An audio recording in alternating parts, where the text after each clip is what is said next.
What's up, online shoppers? If you are looking for the ideal gift for the new mom or the new dad, you've got to check this out. This is Luna Bean's baby casting kit, and it is so adorable and such a great way to capture those really new moments with the baby. Now, you get 2 different packages of the casting material in here, and that is going to allow you to get hands and feet just like they have pictured here on the box. Now, let's open this up and see how it works.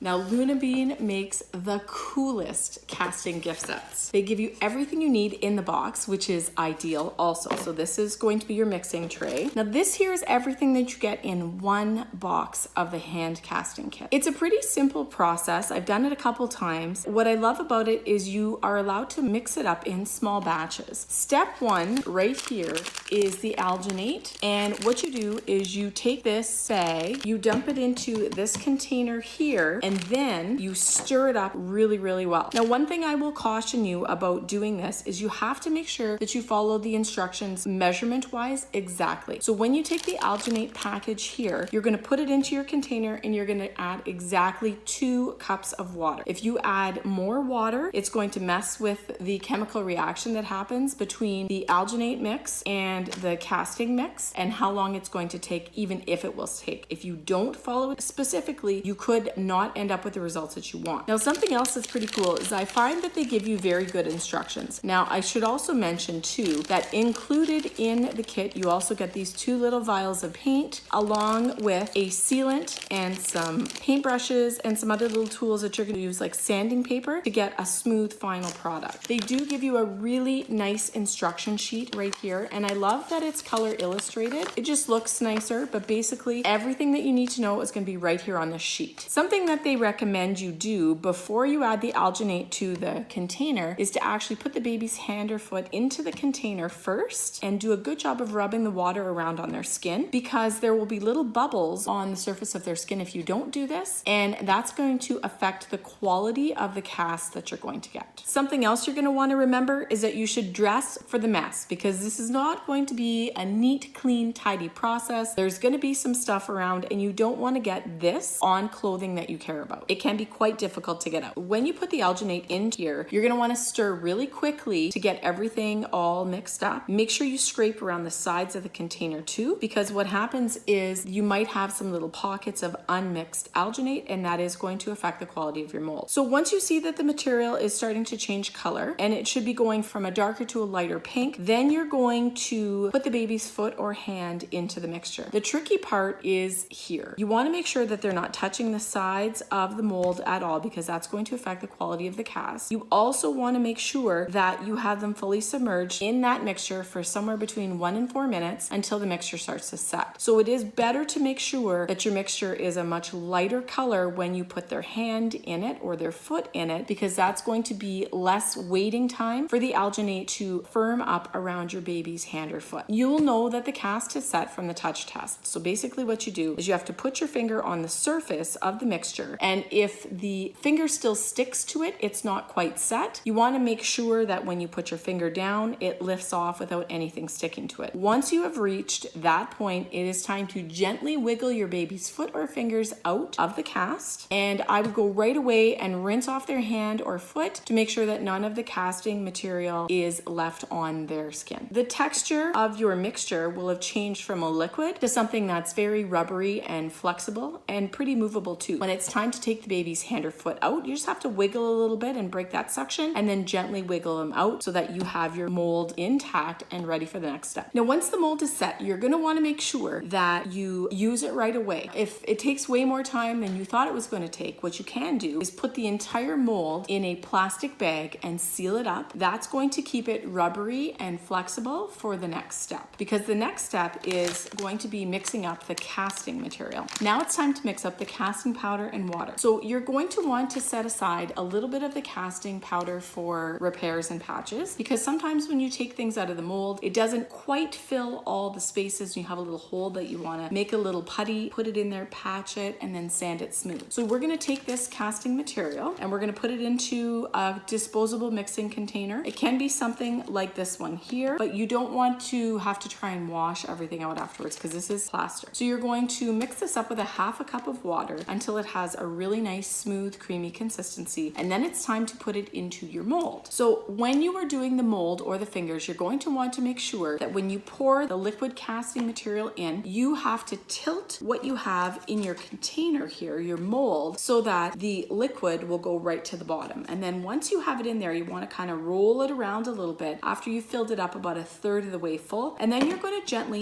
drop it and tap it so that you help encourage all the air bubbles from getting out. So drop, drop, tap, tap, tap, drop, drop, drop, tap, tap, tap. Do this until you stop seeing air bubbles breaking the surface. And then you can add in more casting mixture to fill it right up to the top. That way you will have the best chance of making sure you don't have any bubbles or anything that you have to patch. Now it is inevitable, you are going to have to do some patching, but they also do provide you this really nice little piece of fine grit sandpaper so that once you take the mold out, you can actually sand all the imperfections and get that really nice finish. Now, as far as finishing goes, once it has come out of the mold, you have this really cool matte sealant that you can put on it. That's going to help it maintain a really nice finish. You also have the option of painting, and they provide you two different paint options. They give you like a creamy gold color and then a really nice flat white color. And as I said before, you do also get paint brushes, and this little wooden stick here is great for breaking the cast, breaking the suction around the foot or the finger. Just gentle, of course, very, very gentle. Now, if you do happen to have any of this mixed casting stone left over after you've filled your mold, do not put it in your drain. You will then be calling a plumber if you do that, so do not dump it down the drain. Just pour it into a plastic bag or on a piece of paper that will allow it to dry. Your cast is going to take somewhere in the neighborhood of 2 to 3 hours to dry. Then what you can do is just actually take it out of the mold and you are ready to go. After that point, it's time to let it dry for a few more hours outside of the mold. Now, when you've taken it out of the mold, you're definitely going to want to give it a little rinse off. That'll allow you to smooth off anything that's kind of left on the surface. And then you're going to want to set it still for 5 days to thoroughly dry. After the 5-day mark has passed, now it's time to do your sanding, patching that you have to do. And then once that has dried for another day or so, you can paint, and you can leave it plain. You can paint it up. You can put it on a wooden mount. You can do all kinds of really cool things. But what I love about it is at the end, you get this gorgeous little mold of your little one's feet or hands. And it's such a great way to capture a moment in time when they're so tiny, because trust me, they do not stay small for long. And you look back at these little hands and feet and you think to yourself, how was my large human ever that small, that tiny, and that absolutely miniature? If you are looking for a thoughtful gift for someone for Mother's Day, for new parents or grandparents, maybe you want to do this for them, you've got to check out the Luna Beans Baby Hand Casting Kit. 2 sets, beautiful end result, definitely worth the effort, and definitely a family favorite at my house.